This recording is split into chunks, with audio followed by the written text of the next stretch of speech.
Rise and Shine Garage Doors was founded by CEO Alex Johantgen and CFO Josh Dutcher in St. Paul, Minnesota. Originally, the company was under the name Garage Door Repair Company, a seemingly wonderful name for a company, because if you needed a garage door repair company, the name was already in your head. It only took a quick Google search to type it in, and that should be at the top of your search engine list. Unfortunately, that's not how the real world works, but it'd be nice if it did. After 7 years of serving the Twin Cities areas with commercial and residential garage door services, Garage Door Repair Company took a huge leap. In 2022, a huge rebranding into Rise and Shine Garage Doors took place. Since that rebrand, Rise and Shine Garage Doors has made huge strides in the greater Minnesota, western Wisconsin markets, serving communities from Rochester area all the way up to St. Cloud and beyond. I'm your host, Logan Green, and this is the Rise of the Rooster podcast, presented by Rise and Shine Garage Doors. We rule the roost. We are clucking good at what we do. Today, I have the founders of this great service company, Alex and Josh, joining us. Welcome to you both. How are you guys doing today? Pretty good. Thanks for having us on. Excellent. Beautiful day out there. Yeah, absolutely. Of course, today it's very snowy. I know my kids are out of school today. And a lot of schools have been closed today and tomorrow. Of course, we go out in that weather and we work through all that snowy weather.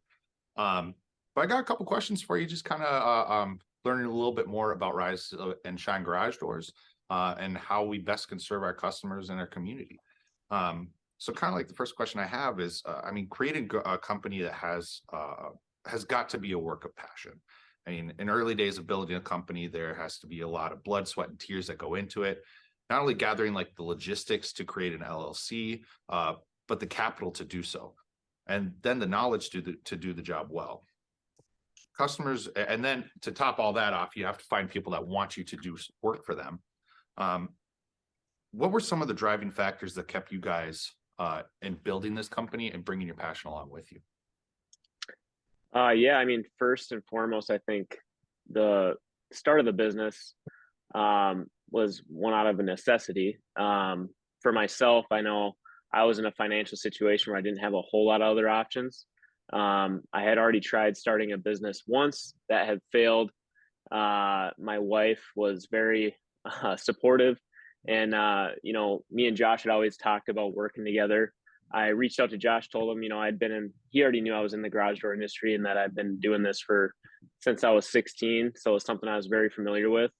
We'd always spoken about starting a business together and wanted to do that. He took a leap of faith in me and I took a leap of faith with him. My wife took a huge leap. We sold our house. Josh cashed out his 401k. We pooled that money together to be able to start out, and we luckily had a couple work trucks to start with, but we were able to use that other money to do all the other things like file the business, start advertising, buy parts, if Josh wants to piggyback off that, that's kind of how we got started. Yeah, it was, I would say, slow going to start, but I always feel like we did it in like kind of a smart way because we didn't, bite off more than we could chew to really start. Alex mentions work trucks. Those were our personal trucks. So it helped that we both had pickup trucks. So we were able to take the capital that we put together between selling his house, cashing out the 401k. We were able to, buy the boxes to put on the back and put racks up there so that we could carry the parts that we needed, carry doors and panels that we needed, things like that. And we did kind of do it in slow steps. We registered the business.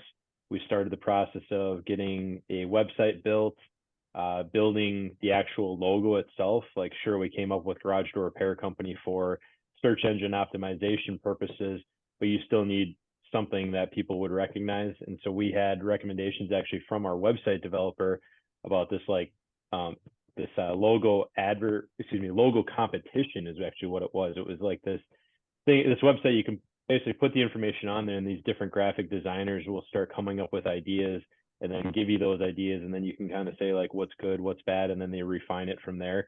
And that's actually where the very first circle image came from, where it had the Garage Door Repair Company in a circle. It was all from that, just kind of seeing different ideas. And that was actually kind of a lot of fun in the beginning, seeing those different ideas come back. We saw like toolboxes, just different ways of kind of seeing that idea come together. And so that's when we decided on the circle logo. And then we also had like a horizontal logo that we kind of used over the years too. But that was all kind of in the beginning. And like Alex said, we kind of had to take a leap of faith on it. And I actually continued to work my regular job and learned from Alex on my off days. So I was basically working 7 days a week, half of it at my regular job, half of it learning about garage doors. The business side of it was something I was always interested in, just from sales experience. I did a little bit of schooling where I took some business classes, never actually finished, but that's not important. Just kind of knowing like what you need to do and how you need to drive to make sure to really never stop, never give up. Realize you may have some sleepless nights and whatnot, but that just kind of is what all comes with it, you know. Yeah. The customer part of it, like one last thing, just when you talk about finding people who want our services, everybody in Minnesota has a garage door, so that part was simple. For sure. I know that you guys definitely took a huge risk. A lot of people, I think about like, okay, what were the naysayers saying? What are you going to fall back on if this doesn't pan out? Were there a lot of people in your life saying that too? For sure. I had a lot of people tell me, they think you're crazy or whatever. Obviously, like I had mentioned, I had already started a business which had failed the first time, and that was very hard, but it was also a huge learning experience for me. I took from that the situation me and my wife were in, I mean, I was flat broke. The only money I had was in my house. So when we sold the house, that was all the money I had in the world. I put that in this business. I was not going to let it fail. I feel the same way about Josh. We both have that work ethic and drive. I mean, when we first started, we were going knocking on doors, door to door, just trying to get our foot in someone's house. I would offer, hey, I would just finish a job in the neighborhood. I'm offering, free tune-ups today. I'll lube up your door for free. Just let me put a sticker on the door. And then if I do find anything, I'll leave it for you as a recommendation. You don't have to take care of anything today. I would turn 50% of those into sales. I'd be able to, the customer would see the value of me providing a free service, and then allow me to like point out some, upgrades or options that would help better their door. So from there, it just grows from word of mouth, and then, the additional advertising that you spend and all that other stuff. So. And that's super valuable, especially if you're just bringing it to the customer and letting them find the value themselves, for sure. I can definitely like piggyback off of that though, where like my mom was the one who was the most against us starting the business. She was like, you have a good job, 40 hours a week, a 401k, vacation time, all of it. And like now 8 years later, she's like, I was an idiot. Like, you definitely knew what you were like going to get into. But even, when we first started it, I always kind of just said like, if it fails, I'll do this, I'll do that. Like, you always got to have a backup plan, but at the same time, I kind of just, like what Alex is saying with our work ethic and our drive, like I really didn't think it was going to fail. Like I think we always kind of thought we would succeed, just because knowing each other and knowing, the drive that we have, just got to do what you got to do. It's really what it comes down to. A lot of people don't think of garage door repair technicians on career day in school. And so it is kind of a unique business to get into. The great Mike Rowe recommended that we should never follow our passions, but instead bring our passion with us into what we do. I know I kind of alluded to that a little bit earlier. How did you guys find passion in the trade industry that is not regularly thought of or remembered by much of the public until their garage door stops working? Yeah, I can tell you, I've always loved working on garage doors. I don't do it a lot now, but I don't know why. I just love showing up to a broken door. It's funny coming from an industry where me and Josh used to both work at Comcast, which is a cable company, and most people hate their cable providers. So we were always going out and fixing customers' cable who were already upset with the company because their stuff was never working. When we show up to fix a garage door, 99 times out of 100, that customer is thrilled that you're there to fix their problem. So it's really easy to just, make a relationship with that customer and then provide them with a great service experience, and then get their door back up and running in, an hour or two. And then they're just thrilled. And, that's just a great feeling when you're all said and done. Yeah, I that's have to definitely concur with something that. Yeah. I said. That was something I said a lot to Alex in those early days too. That exact same similar experience where like it was you're when the cable industry you're dealing with internet and speeds and pixelation, and so customers there are their expectations maybe don't always match up to like what the performance can actually provide. It was like, well, why do I have slow internet during these times of days? And it was like, well, because you got three kids gaming and you're also trying to stream and also do work in your office. Like, of course, things are going to slow down. But it's like they didn't always understand that. But then with the garage door industry, it was almost like that instant gratification of knowing what the problem was, knowing you could fix it, and knowing that you could deliver on what you were saying in that home within like an hour or two. So when you are wrapping it up, the customer's happy, you're happy.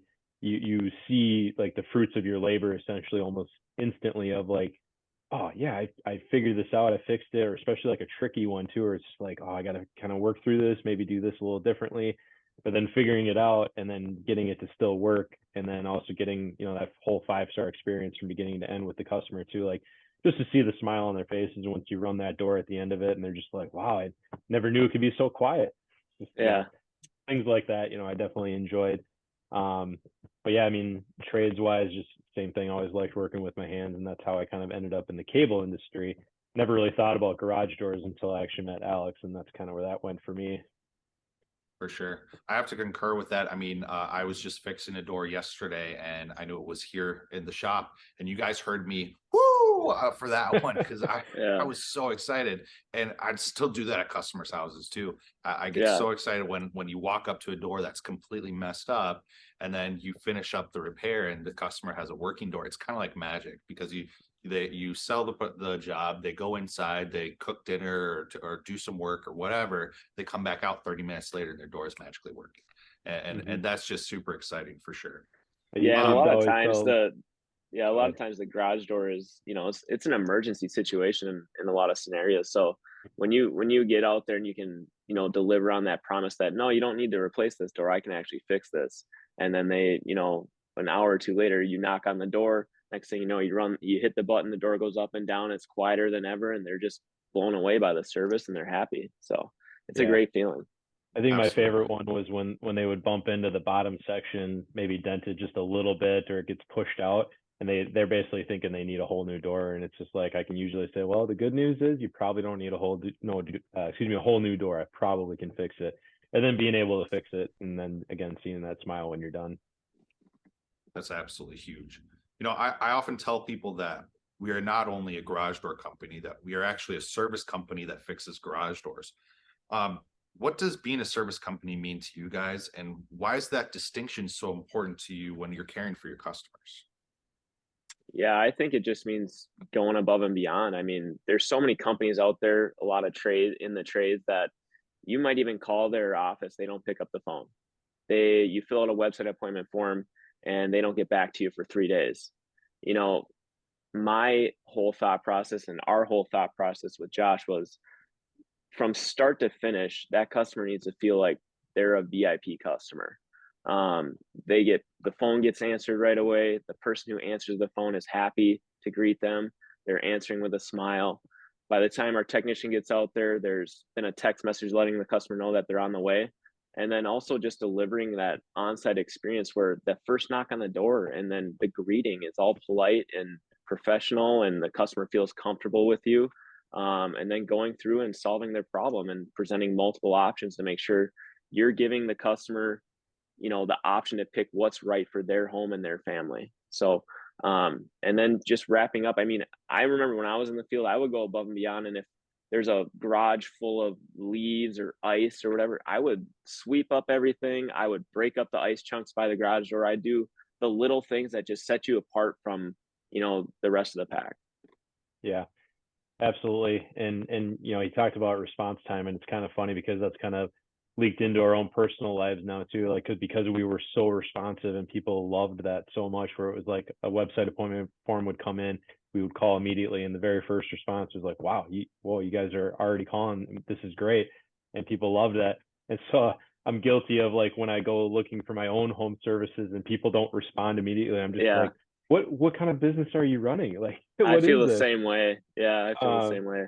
But yeah, going above and beyond, like we've even kind of expanded that, even just recently, of little things like trying to have our guys carrying light bulbs with them now, so that when we're installing an opener, we can pop a light bulb in for them. It's not on like the little old lady to grab a step ladder and go do that herself.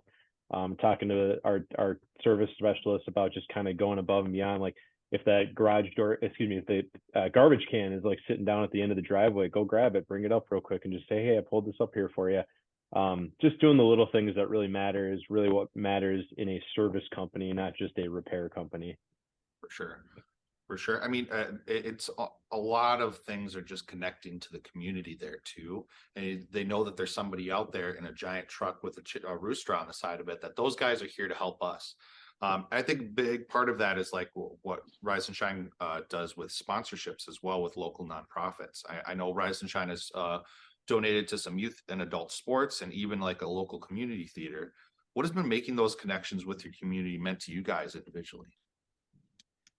Yeah, I love it. I mean, I love seeing our brand being able to help. I mean, just local communities. I know we're trying to get more involved in local athletics, and trying to give back a portion of proceeds that come from those local athletics in revenue, and just being able to, like, both my girls play hockey, so if I'm able to donate to their Lakeville Hockey Association, and help that program, that just makes me feel like I'm making a difference in our community. So Yeah, absolutely. I mean, obviously, it always helps to have a connection to the communities that you are serving. So, I mean, we really look for any of those opportunities when they come our way. One thing that, Logan, I don't even know if you're aware of this or not, but we all know about COVID and what we had to deal with at that time. So some of the stuff we were doing in 2020 as well was like I was able to jump on the radio and talk about how we were still open as an essential business.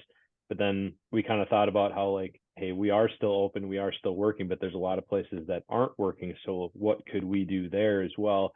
So we actually decided to take all of our revenue from the month of April in 2020, and we actually donated 5% back to Meals on Wheels as well.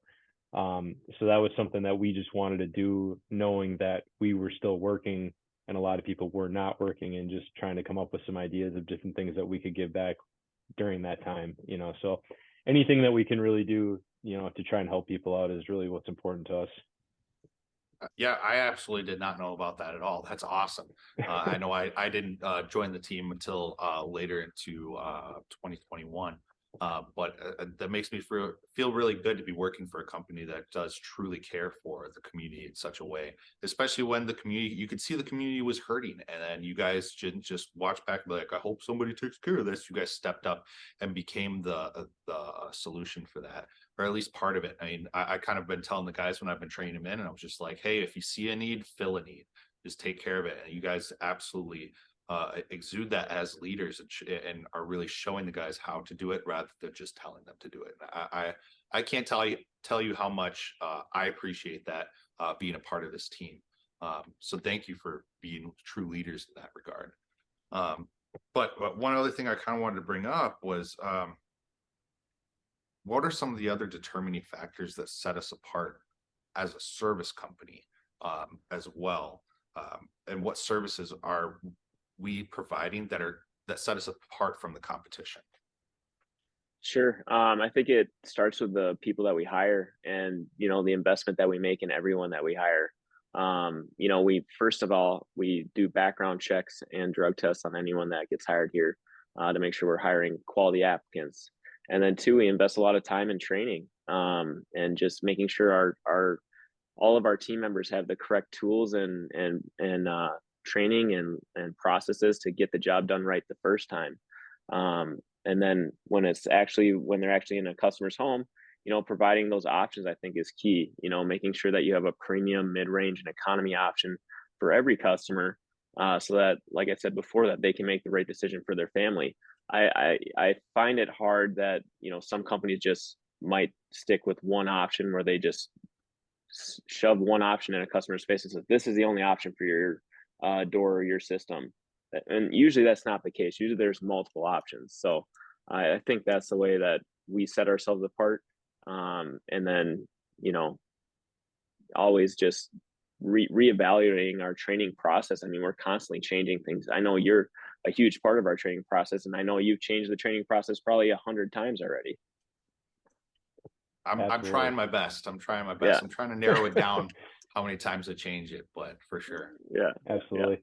Yeah. Some other things too, you know, is also like the warranties that we try to include with the work that we do as well, and even trying to provide different warranty options as well, because not every customer is the same. So we, you know, as Alex had mentioned about having kind of an economy, mid-range, and premium option, that is the same thing even with the different warranties that we offer, and just trying to stand behind our work.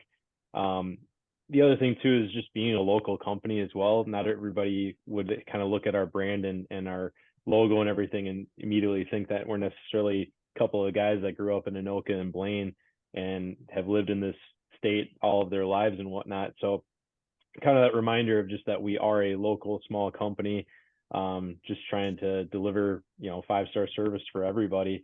You know, we basically, I always talk about being a family owned company as well. Like Alex and I may not be blood related brothers, but you know, he's basically my brother. I've got my brother-in-law who works here, you know, as well. We have 2 other brothers that work here as well. I kind of always talk about how, you know, we've kind of brought family into it. A lot of our employees even came from family referrals as well. I know that Alex has a cousin that was referred to us that is one of our, you know, best commercial techs out there.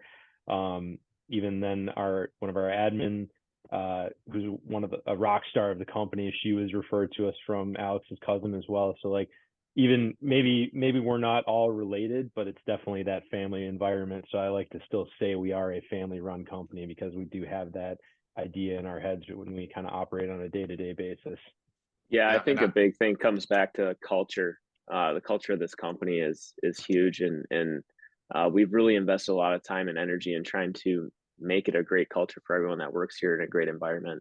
So that's awesome. I know I was brought in through a family referral as well, with somebody that's related to Josh. So yeah, definitely a family company for sure. It's definitely a different dynamic when everybody's kind of related, and I really appreciate that as well.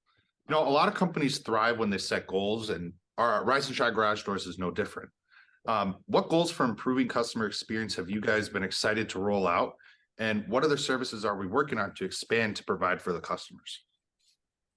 Yeah, so you know, a lot of the goals that we have is just, you know, to implement more training. I know we're sending you to a management course to help train our technicians better and continue to make sure our process from start to finish is the best that it can be. You know, and I think that's the biggest thing, is making sure that we have the technicians all trained and aligned, so that no matter which technician you get from start to finish, you're having the same experience. On another note, we are also rolling out the Rooster Club. We've actually had it for a little while. It's a maintenance membership that we have. It's a monthly $14.50. It is recommended by every manufacturer to have your garage door tuned up at least 1 time per year. So we want to be there and have that and build that relationship with the customer. So it's just not one transaction with the customer. It's, you know, a long lasting relationship that we can build on and improve upon and make sure that they're getting that 5-star service. Yeah, absolutely. Other like customer experiences and just options that could be available that we're rolling out as well. You know, I had mentioned like the different levels of warranties that we have available. You know, we're trying to grow our new door business a little bit. You know, it's the first thing that you see on the house is the door. Sometimes people would kind of say it's kind of really what can set the difference between the house next to it, is what you're kind of seeing as those first couple of impressions and things like that. But when I talk about different warranties, like we're also trying to basically have like a never rust package available. You can basically have powder coated everything, powder coated vertical tracks, powder coated horizontal tracks, stainless steel cables, basically just giving you that peace of mind that these things are not going to break down for basically the life of your door and whatnot. Things like that are very common, like a broken spring, like we have high cycle spring options available, so that way you don't have to worry about it every 5 years and things like that. So those are some of the things I'm excited to roll out this year and kind of see how those packages look once they've been installed in the homes. But yeah, I mean, even just kind of seeing some of the different types and styles of doors that we can install to really improve the look and feel and curb appeal of your home. For sure. It's definitely nice knowing. I mean, there are people out there that don't want the cheapest solution all the time. There are people that want those premium solutions, and it would behoove us not to provide those options to everybody.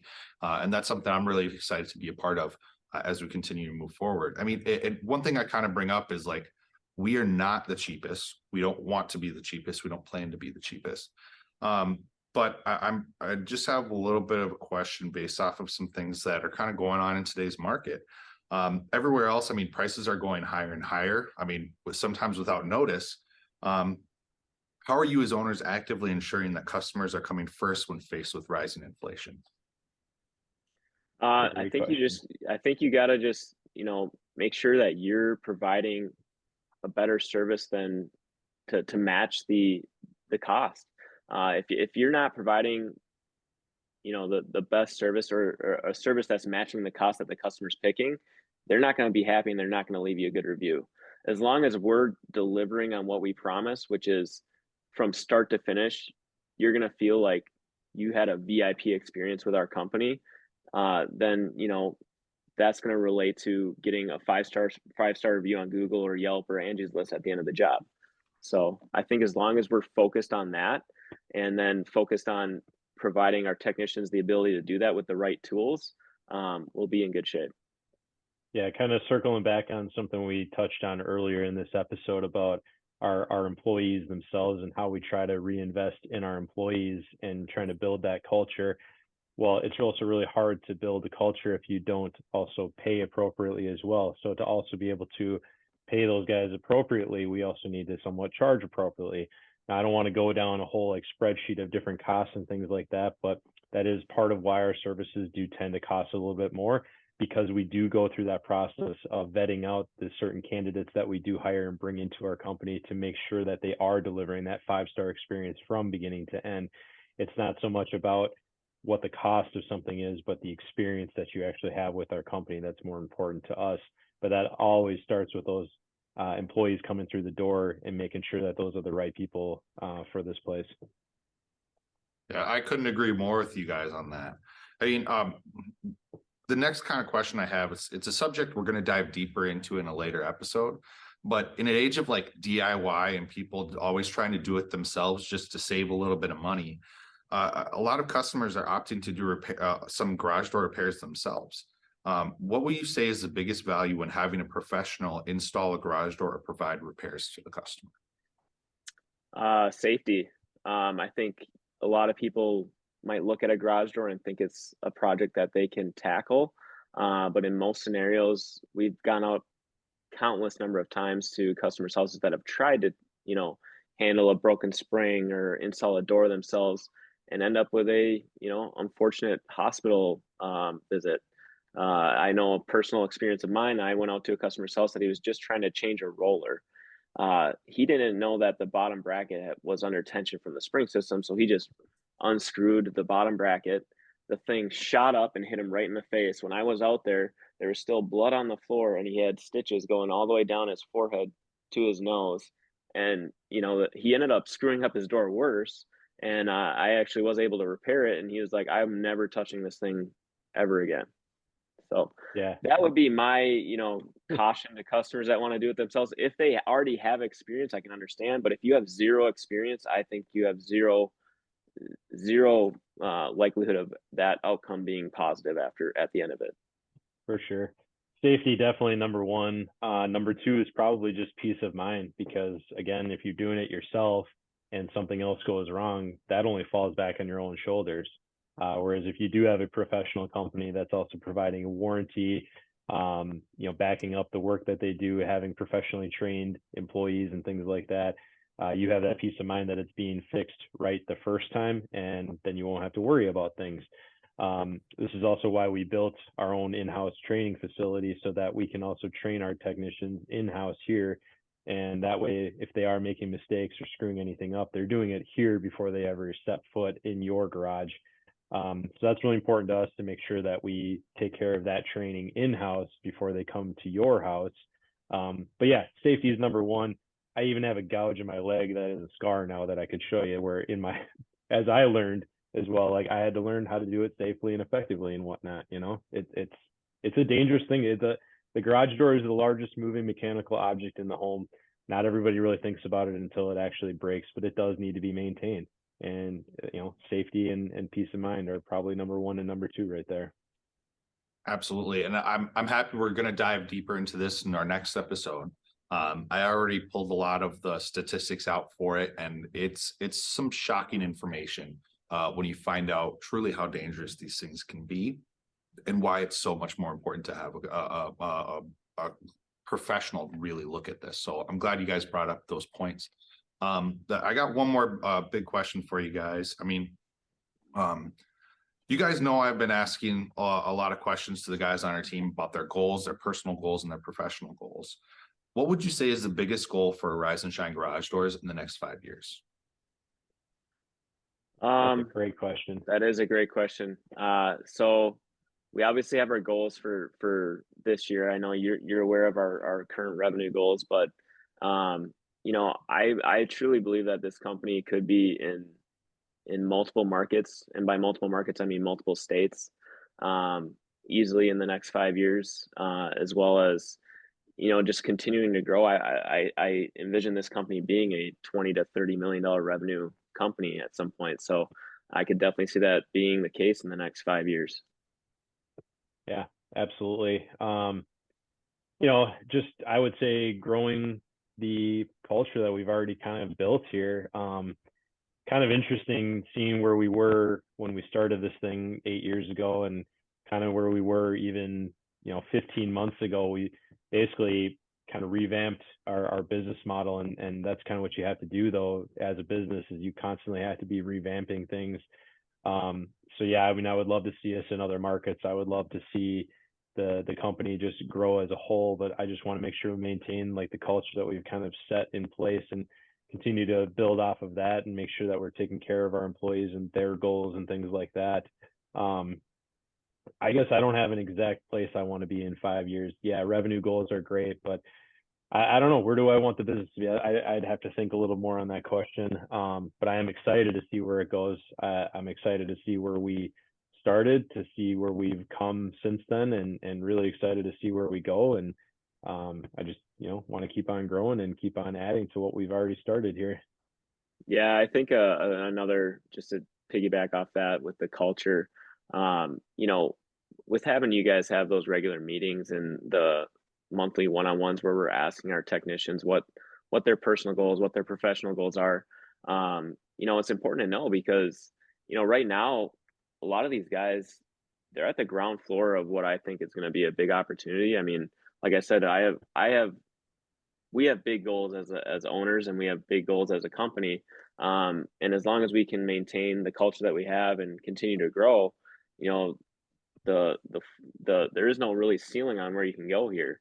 I believe that, and I think that's why it's important that you guys are asking those questions to all of our employees to see where they want to be in the next 5 years.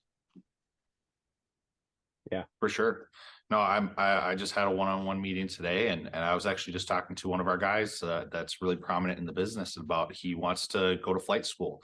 So I was asking about his flight simulator that he's working on, and what steps he's taking to go there. And being a part of a company and a team that's really trying to help the guys push their goals and get them to there. It's really important. And there's so many businesses out there that simply aren't doing that. But I don't know if it's just they don't care. I don't know if they just don't think they have the resources or the know-how.